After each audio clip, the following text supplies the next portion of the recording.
Hi everyone, Chef Mark with Appliance Factory and Mattress Kingdom, and I'm back with some pro tips and tricks on how to learn how to cook without recipes. So I'm going to talk about, when you're reading a recipe, how to get consistent with your ingredients. Let's talk about oil, right? So I've got some walnut oil here, I've got some extra virgin olive oil. You can see it's solid because I had it in my fridge just to keep it from going bad, and canola oil. So if you read a recipe, a lot of times it'll call for a high temperature oil.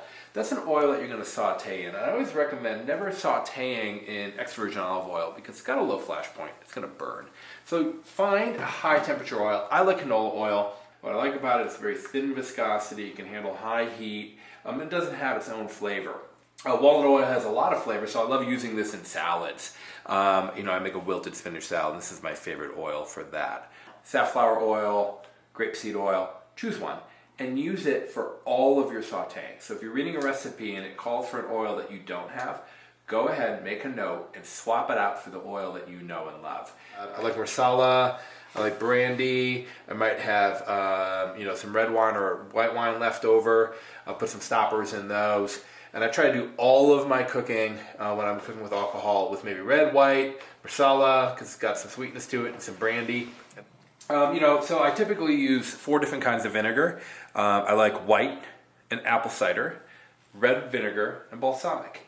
And if it calls for vinegar, sometimes you see tangerine, tarragon vinegar.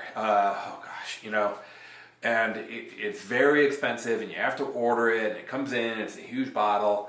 I'm just going to go ahead and I'm going to get in there with apple cider vinegar, throw in some chopped tarragon, and call it a day. A lot of times I read recipes and it'll call for a brand, and I've heard people, home cooks, people I've worked with in the past say, I went to 4 grocery stores to find that particular sour cream.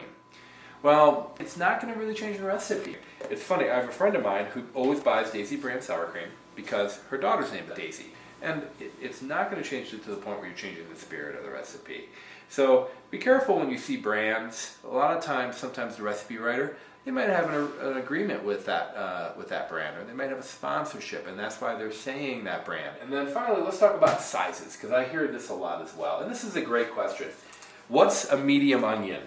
What's a medium shallot look like? And really the answer is whatever you want it to be. But again, get consistent. To me, this is a medium onion, and this is a medium shallot.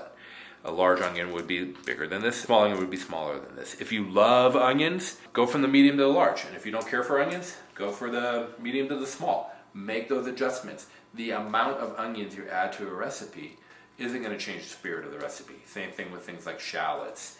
If a recipe calls for red peppers and you hate red peppers, but you don't mind green peppers, then just switch it out. Again, this is Chef Mark with Appliance Factory and Mattress Kingdom. Make sure you like and subscribe, smash that like button, and I'll see you next time.